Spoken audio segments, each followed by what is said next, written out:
পবিত্র সত্তা, তিনি নিজের বান্দাকে অর্থাৎ নবী মুহাম্মদুর রাসূলুল্লাহ সাল্লাল্লাহু আলাইহি ওয়াসাল্লামকে নিয়ে গিয়েছেন একই রাত্রে মসজিদে হারাম থেকে মসজিদে আকসা।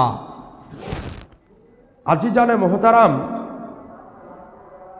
মসজিদে হারাম পবিত্র মক্কা শরীফে অবস্থিত, আর মসজিদে আকসা ফিলিস্তিনের জেরুজালেমে অবস্থিত, যার নাম হলো বাইতুল মুকাদ্দাস।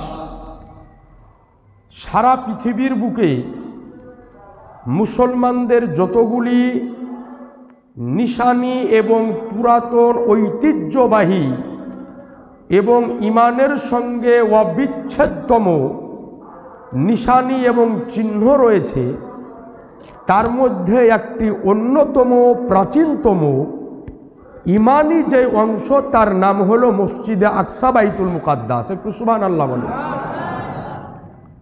আজিজানে মোহতারাম, যেই মসজিদে বিশ্বনবী মহানবী সাল্লাল্লাহু আলাইহি ওয়াসাল্লাম পবিত্র মেরাজের রাত্রিতে তিনি 2 রাকাত নামাজ আদায় করেছিলেন সমস্ত আম্বিয়ায়ে কেরামদের উপস্থিতিতে, যেই মসজিদ নির্মাণ করেছিলেন, সম্পূর্ণ করেছিলেন হযরতে দাউদ আলাইহিস সালামের সুযোগ্য সন্তান হযরতে সুলাইমান আলাইহিস সালাম, যেই মসজিদের সঙ্গে একাধিক নবী এবং রসুলদের আত্মজীবনী এবং তিনাদের জীবন কাহিনী মিলেমিশে রয়েছে, তারই নাম হলো বাইতুল মুকাদ্দাস। এটা কি মসজিদ? 100 টাকা। এবং এই বাইতুল মুকাদ্দাস মসজিদুল আকসা এমন এক জায়গা, এমন এক স্থান, যেটা এক সময়তে আমাদের মুসলমানদের জন্য কেবলা ছিল। সুবহানাল্লাহ বলেন। এখন বর্তমানে আমরা নামাজ পড়ি পশ্চিম দিকে মুখ করি। কেন পশ্চিম দিকে মুখ করি? আমাদের এই পবিত্র ভূমি ভারতবর্ষ থেকে কাবা শরীফ পশ্চিম দিকে পড়ে, এই জন্য আমরা পশ্চিম দিকে মুখ করি। এর মানে এটা নয় যে আপনি যেই দেশে যাবেন সেই দেশে আপনাকে পশ্চিম দিকে মুখ করতে হবে। নিয়ম হলো আপনাকে কাবার দিকে মুখ করতে হবে। কোনো দেশ থেকে উত্তর দিকে পড়তে পারে, সেই দেশের লোক উত্তর দিকে মুখ করে নামাজ পড়ে। কোনো দেশ থেকে দক্ষিণ দিকে পড়লে সেই দেশের লোক দক্ষিণ দিকে মুখ করে নামাজ পড়ে। শর্ত হলো যে মুখটা করতে হবে কাবার দিকেই। তো বিশ্বনবী মহানবী সাল্লাল্লাহু আলাইহি ওয়াসাল্লাম মক্কা থেকে মদিনাতে যখন হিজরত করলেন, তো নবী আমার 1 নয় 2 নয় কমবে 17 মাস নামাজ আদায় করেছিলেন এই বাইতুল মুকাদ্দাসের দিকে মুখ করি। নবী আমার 17 মাস যখন নামাজ পড়লেন, একদিন জোহরের সময়তে নবী আমার জোহরে 4 রাকাত ফরজ নামাজের নিয়াত করেছেন, বাইতুল মুকাদ্দাসের দিকে মুখ করে, মসজিদ আকসার দিকে মুখ করে। তো নবী আমার মুখ করে 2 রাকাত নামাজ কমপ্লিট হয়েছে। তো নবীর মুখ বারবার চেহারা উপর দিকে উঠতেছে, এখনো নবীর জবানে প্রকাশ হয়নি। নবী খালি অন্তর দিয়ে বলতেছেন, আল্লাহ আজ 17 মাস ধরে নামাজ পড়তেছি বাইতুল মুকাদ্দাসের দিকে মুখ করে, এখন কি আমার কেবলাটা পরিবর্তন করে কাবা শরীফ করা যায় না? নবীর আমার 2 রাকাত নামাজ কমপ্লিট হয়েছে, এখনো 2 রাকাত নামাজ বাকি আছে। নবী আমার বারবার আকাশের দিকে মুখ করতেছেন আর বারবার অন্তরের মধ্যে বলতেছেন, আল্লাহ আমার কি কাবা কেবলা পরিবর্তন করে কাবা করা যায় না? অন্তরের মধ্যে বলতেছেন আর আকাশের দিকে মুখ উঠাতেছেন। 2 রাকাত নামাজ সম্পূর্ণ হয়েছে। নামাজের মধ্যে মল্লেমুল মালাইকা তাইরে সিদরা হযরতে জিবরিল আমিন আলাইহিস সালাম উপস্থিত হওয়ার পরে বলেন, ইয়া রাসূলুল্লাহ, ইয়া হাবিবাল্লাহ, আপনার চেহারা যখন বারবার আকাশের দিকে উঠতেছিল, আপনার অন্তরে কি বলতেছে এটাও আল্লাহ পাক জানে, আপনার মনের মধ্যে কি বলতেছে এটাও আল্লাহ পাক জানে। তো মহান রব্বুল আলামিন আপনার অন্তরের কথাকে কবুল করে নিয়ে আপনার কেবলা পরিবর্তন করে কাবা শরীফ করে দেওয়া হয়েছে। একটু জোরে হবে না সুবহানাল্লাহ? আর একটু আওয়াজ দিয়ে হবে না? এ আজিজানে মোহতারাম, তো আমাদের কেবলা ছিল বাইতুল মুকাদ্দাস। তো নবী আমার বাকি 2 রাকাত নামাজ বাইতুল মুকাদ্দাস কেবলাকে পরিবর্তন করে বাকি 2 রাকাত নামাজ নবী আমার কাবার দিকে মুখ করে পড়লেন। পবিত্র মদিনা শরীফে যেই মসজিদ থেকে এই ঘটনা সংগঠিত হয়েছিল, এখন পর্যন্ত মসজিদে কেবলাতাইন নামে ওই মসজিদ আছে পবিত্র মদিনা শরীফে। ওর নাম হলো মসজিদে কেবলাতাইন। এ আজিজানে মোহতারাম, বেরাদারানে ইসলাম, তো এই যে বাইতুল মুকাদ্দাস মসজিদে আকসা, যেই মসজিদে আকসা নির্মাণ কাজ কমপ্লিট করেছিলেন হযরতে সুলাইমান আলাইহিস সালাম, তিনি জিন জাতিদেরকে দিয়ে সমুদ্রের তলদেশ থেকে এমন পাথর আনায়ন করিয়েছিলেন যে মসজিদে আকসার দেওয়ালে দেওয়ালে লাগানো আছে। এখন পর্যন্ত ওর ভিতরে লাইটিংয়ের প্রয়োজন হয় না। ওই যে সমুদ্রের তলদেশ থেকে যে পাথর আনয়ন করা হয়েছিল, ওই পাথরের দ্বারাতে অন্ধকার রাত্রিতে আলোকিত হয়ে যায় মুসলমান। একটু জোরে বলেন সুবহানাল্লাহ। তো এই যে মসজিদে আকসার উপরে হামলা চলছে, এই যে মসজিদে আকসাকে দখল করার ঘটনা দীর্ঘদিন ধরে চলতেছে, এটি আজকে আমরা নতুন করে শুনছি। কিন্তু এই মসজিদে আকসাকে আক্রমণ করে দখল করব, এটা আজ থেকে নয়, পুরনো জামানা থেকে চলে আসছে। এই মসজিদে আকসা সম্পূর্ণরূপে মুসলমানদের দখলে 2 বার এসেছিল। কয়বার? জোরে বলেন না। 2 বার। একবার এই মসজিদ আকসা দখল করেছিলেন রাসূলুল্লাহর বিখ্যাত সাহাবী, নবীজির দ্বিতীয় খলিফা, খলিফাতুল মুসলিমিন আমিরুল মুমিনিন হযরত ওমর ফারুক রাদিয়াল্লাহু তাআলা। তিনি 637 খ্রিস্টাব্দে জেরুজালেম বিজয় করেছিলেন। ওই সময়তে মসজিদে আকসা তিনি দখল করেছিলেন। আর দ্বিতীয়বার মসজিদ আকসা দখল করা হয়েছিল ইসলাম মুসলিম শাসকদের মধ্যে শ্রেষ্ঠ শাসক, যার নাম হলো হযরতে সালাউদ্দিন আইয়ুবী রহমাতুল্লাহ আলাই। তিনি একবার দখল করেছিলেন সম্পূর্ণরূপে এই মসজিদে আকসাকে। তো এই মসজিদে আকসার উপরে সর্বপ্রথম হামলা চালিয়েছিল জাব্বারিন আমালিকা কওমের একজন বাদশাহ। ওর নাম ছিল বাদশাহ বখতে নাসার, যে সারা পৃথিবীর বুকে বাদশাহী চালিয়েছিল। ওই সময়তে মসজিদে আকসার পার্শ্ববর্তী এলাকায় একজন বিখ্যাত নবী ছিলেন বানি ইসরায়েল গোত্রের, যার নাম ছিল হযরত উজাইর আলাইহিস সালাম। সুবহানাল্লাহ বলেন। হযরত উজাইর আলাইহিস সালাম এলাকার জাহেদ আলেম, যত বড় বড় ইবাদতকারী ছিলেন তাদের ইমাম ছিলেন। তো এই মসজিদে আকসার উপরে হামলা চালালো বাদশাহ বখতে নাসার হাজার হাজার বছর পূর্বে।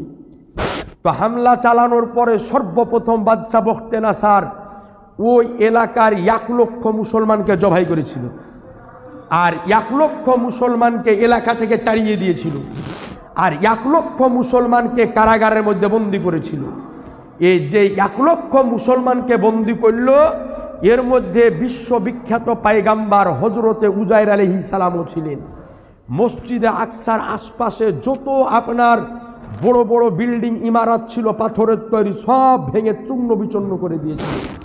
হযরতে উজাইর আলাইহিস সালামকে কারাগারের মধ্যে বন্দী করে রাখা হলো।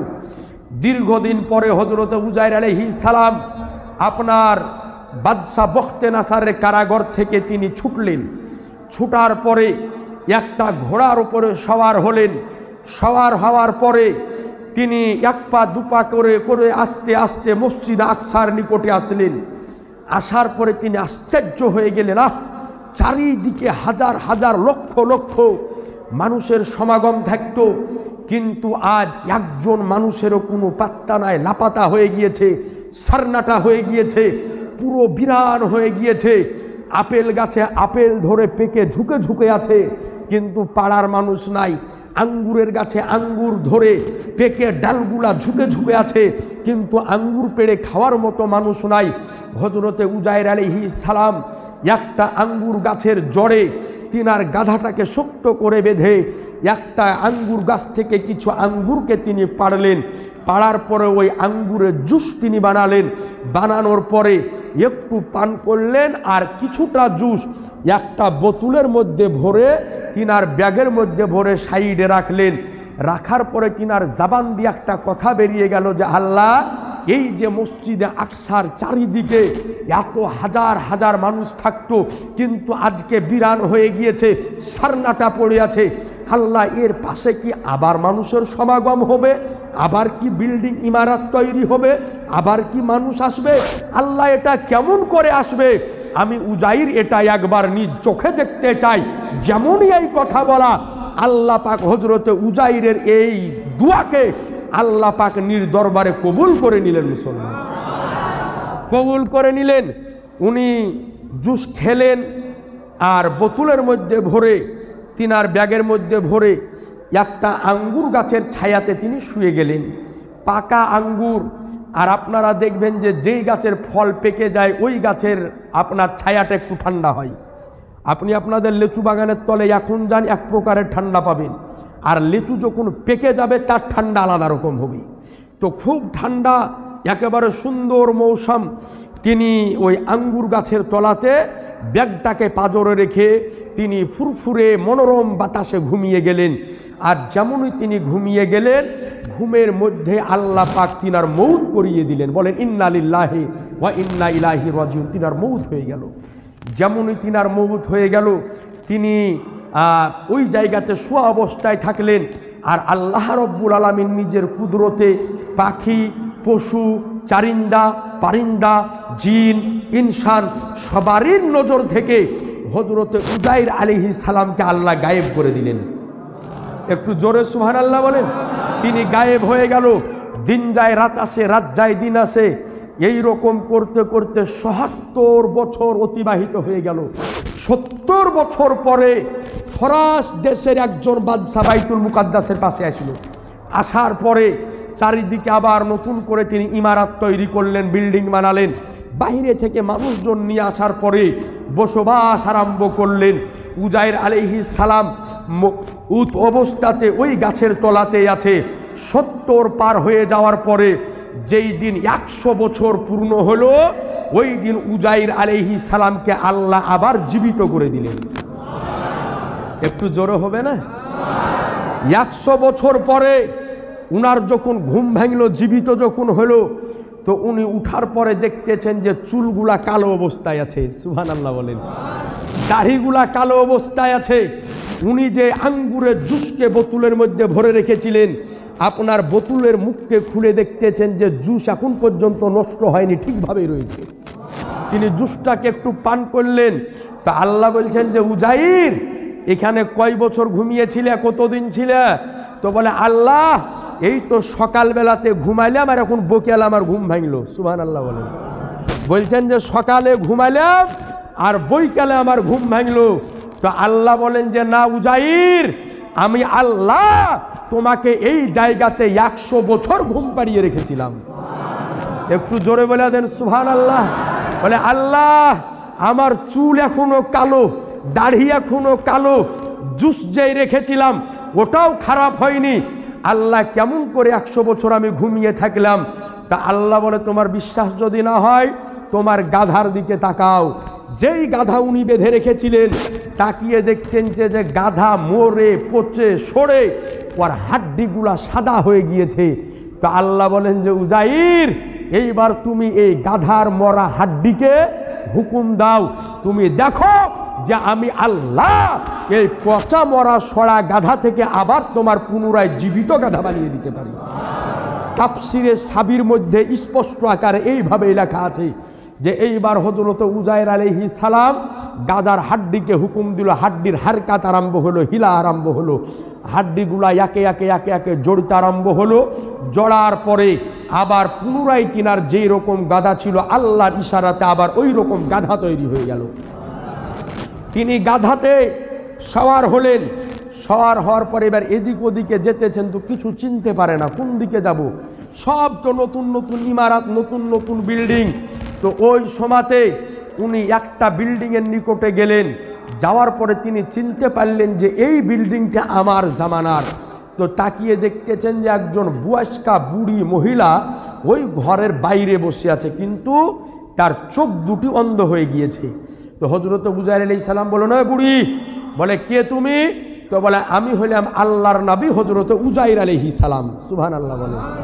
তো ওই বুড়ি মহিলা তখন ঝাট তাই হয়, উজাইর পায়গাম্বার আজ থেকে 100 বছর আগে কোন দিকে চলে গেছে আমরা কেউই জানি না। 100 বছর পরে মানুষ কোনোদিন আবার ফেরত আসে? তো বলে না বুড়ি, আমি হইলাম আল্লাহর নবী উজাইর। বলে এটাই যদি হয় তো আমি উজাইর নবীকে 2 চোখে দর্শন করেছিলাম, আর আমার ভালো করে মনে আছে যে উজাইর নবী আল্লাহর দরবারে যদি কোনো দোয়া করতেন তা আল্লাহ দোয়াকে কবুল করে নিতেন। তো তুমি দোয়া করে দাও ধিনি, যদি উজাইর পায়গাম্বার হও তো আল্লাহ আমার এই চোখের জ্যোতিকে যেন আবার ফেরত দিয়ে দেয়। উজাইর আলাইহিস সালাম দোয়া করলেন। দোয়া করার সঙ্গে সঙ্গে ওই বুড়ির চোখের দৃষ্টি ফেরত আসলো, আর ওই বুড়ি উজাইর আলাইহিস সালামকে নিয়ে গেলেন আরেকটা বিল্ডিংয়ের ভিতরে, যেই বিল্ডিংয়ের ভিতরে হযরত উজাইর পায়গাম্বারের বেটাও মৌজুদ আছে। সুবহানাল্লাহ বলে। উজাইর নবীর বয়স ওই সময়তে 40 আর উনার বেটার বয়স হলো 118 বছর। সুবহানাল্লাহ বলেন, জোরে বলবেন না সুবহানাল্লাহ। বাপের বয়স 40 আর বেটার বয়স হলো 118 বছর। হযরত উজাইর আলাইহিস সালাম বিল্ডিংয়ের মধ্যে প্রবেশ করলেন। প্রবেশ করার পরে ওই বুড়ি বলতে আরম্ভ করলো এটা হচ্ছে আল্লাহর নবী উজাইর। তো মানুষ বিশ্বাস করে না, পরের জন্মতে যারা এসছে তারা তো চিনে না যে উজাইর নবী দেখতে কেমন ছিল। তো ওর মধ্যে একজন ব্যক্তি বলল যে শোনো, যদি এই উজাইর নবী হয় তো উজাইর নবী এই রকম একজন ব্যক্তি ছিল যে তাওরাত কিতাব না দেখে আন্দাজে মুখস্থ শুনিয়ে দিত। সুবহানাল্লাহ বলে। আন্দাজে মুখস্থ শুনিয়ে দিত। তো তুমি যদি উজাইর নবী হও তাহলে তাওরাত কিতাব যেটা মুসা নবীর ওপরে নাজিল হয়েছে এই তাওরাতটা আন্দাজে শোনাও। তো হযরত উজাইর আলাইহিস সালাম তাওরাত কিতাব আন্দাজে সম্পূর্ণ মুখস্থ শুনিয়ে দিলেন। এবার ওর মধ্যে একটা লোক দাঁড়িয়ে বলল এটা কেমন করে হয়, উনি তো তাওরাত কিতাব মুখস্থ পড়লেন, আমাদের তো কাহুর মুখস্থ নাই, উনি ভুল পড়লেন কি ঠিক পড়লেন আমরা কেমন করে বুঝবো? নাকি বলছেন যারা শুনছে তাদের তো মুখস্থ নাই। তো বললেন যে তাওরাত কিতাবের একটা কপি নিয়ে এসো। তো বলল যে বাদশা বখতে নাসার যখন বাইতুল মুকাদ্দাসের উপরে হামলা করেছিল, হামলা করার পরে তাওরাত কিতাবের যত আলেম হাফেজ ছিল সবকে জবাই করে দিয়েছে এবং তাওরাত কিতাবের সমস্ত কপিগুলাকে আগুন লাগিয়ে পুড়িয়ে দিয়েছে। তো একজন ব্যক্তি বলল যে আমার বাপ একটা কপিকে আঙ্গুর গাছের তলাতে আজকে আঙ্গুর গাছের গোড়াকে খুঁড়ে তার শেকড়ের মধ্যে বেঁধে ঝুলিয়ে রেখেছে। বলে আঙ্গুর গাছকে খুঁড়ো, আঙ্গুর গাছের গোড়াকে খোঁড়া হলো, তার শিকড়ের মধ্যে একটা কপি তাওরাত কিতাবের বাঁধা ছিল। তাওরাত কিতাব আনা হলো, উজাইর আলাইহিস সালামের সামনে ধরা হলো, উনি মুখস্থ শোনাতে আরম্ভ করলেন। সম্পূর্ণ তাওরাত কিতাব উনি মুখস্থ শুনিয়ে দিলেন। এই জন্যে বলা হয় যে হযরত উজাইর আলাইহিস সালামকে আল্লাহ রাব্বুল আলামিন 100 বছর ঘুমন্ত অবস্থায় রাখার পরে উনাকে আবার পুনরায় আল্লাহ জীবিত করেছিলেন এবং এরপরে কিছুদিন ওইখানে থাকার পরে অনেক বছর পরে তিনার আবার পুনরায় মৌত হয়েছিল। বলে দেন সুবহানাল্লাহ। আর একটু জোরে বলেন সুবহানাল্লাহ। আজিজান মোহতারাম বিরাদারান ইসলাম, আপনাদের নিকটে আরজ করব এই বাইতুল মুকাদ্দাস মসজিদে আকসা যেই জায়গা থেকে নবী আমার পবিত্র মিরাজ শরীফে গিয়েছিলেন। সুবহানাল্লাহ বলেন। নবী আমার মসজিদে হারাম থেকে মসজিদে আকসাতে আসলেন, হযরতে জিবরিল আমিন আলাইহিস সালাম নিয়ে আসলেন। আসার পরে নবী আমার যখন মসজিদে আকসাতে ওই সময়তে নবী আমার দেখতেছেন প্রবেশ করার পরে যে হযরত আদম আলাইহিস সালাম সশরীরে উপস্থিত, হযরতে নূহ আলাইহিস সালাম সশরীরে উপস্থিত, ইব্রাহিম পয়গম্বর সশরীরে উপস্থিত, মুসা পয়গম্বর সশরীরে উপস্থিত, ঈসা পয়গম্বর সশরীরে উপস্থিত, আইয়ুব আলাইহিস সালাম সশরীরে উপস্থিত। হযরতে আদম পয়গম্বর থেকে নিয়ে ঈসা রুহুল্লাহ পর্যন্ত যতজন নবী পৃথিবীর বুক থেকে বিদায় হয়ে গিয়েছিলেন মেরাজের রাত্রে মসজিদে আকসাতে প্রত্যেকটা নবী সশরীরে উপস্থিত ছিলেন। মুসলমান হযরতে জিবরিল আমিন আলাইহিস সালাম আমার নবীকে বললেন ইয়া রাসূলুল্লাহ আজকে আদম নবী হাজির, নূহ নবী হাজির, শীষ নবী হাজির, ইব্রাহিম নবী হাজির, ইসমাইল নবী হাজির, ইসহাক নবী হাজির, ইয়াকুব নবী হাজির, ইউসুফ নবী হাজির, শয়ুব নবী হাজির, আইয়ুব নবী হাজির, সুলাইমান নবী হাজির, দাউদ নবী হাজির। প্রত্যেক পয়গম্বর মসজিদে আকসাতে উপস্থিত রয়েছে, কিন্তু আল্লাহর হুকুম হলো যে প্রত্যেক নবী আজকে আপনার মুক্তাদি হবে, আর প্রত্যেক নবীর আপনাকে আল্লাহ ইমাম বানিয়ে দিয়েছেন। মুসলমান নবী আমার মুসাল্লায় দাঁড়ালেন মসজিদে আকসাতে, নবী আমার 2 রেকাত নামাজ পড়ালেন। 2 রেকাত নামাজ পড়ানোর পরে মসজিদে আকসা থেকে সিদরাতুল মুনতাহা, ওইখান থেকে নবী আমার সপ্তম আকাশ পাড়ি দিয়ে আপনার আরশে আজিমে গিয়ে আল্লাহর সঙ্গে দীর্ঘক্ষণ কথোপকথন করে একই রাত্রে নবী আমার আবার দুনিয়ার বুকে ফেরত এসেছিলেন। একটু জোরে বলে দেন সুবহানাল্লাহ।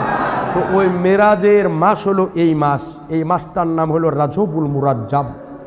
এই মাসেরই 26 তারিখ দিবাগত রাত্রি, 27 তারিখে নবী আমার দুনিয়ার বুক থেকে আজকে এই বাইতুল মুকাদ্দাস থেকে সিদরাতুল মুনতাহা, ওইখান থেকে সপ্তম আকাশকে পাড়ি দিয়ে আল্লাহর সঙ্গে দিদার করে একই রাত্রিতে আবার দুনিয়াতে ফেরত এসেছিলেন। বলেন সুবহানাল্লাহ। যাই হোক আজি জানে মোহতারাম, বক্তব্য খুব লম্বা চওড়া দীর্ঘক্ষণ করব না, তবে আপনাদের নিকটে আরজ করব, আগামী রবিবার অর্থাৎ পরশুদিন গাজীপুরের পীর সাহেবের নেতৃত্বে এবং মালদা জেলার যে ফাসিহি কমিটি রয়েছে তিনাদের আজকে নেতৃত্বে আগামী রবিবার দরগা শরীফে একটা ফাতিহার আয়োজন করা হয়েছে।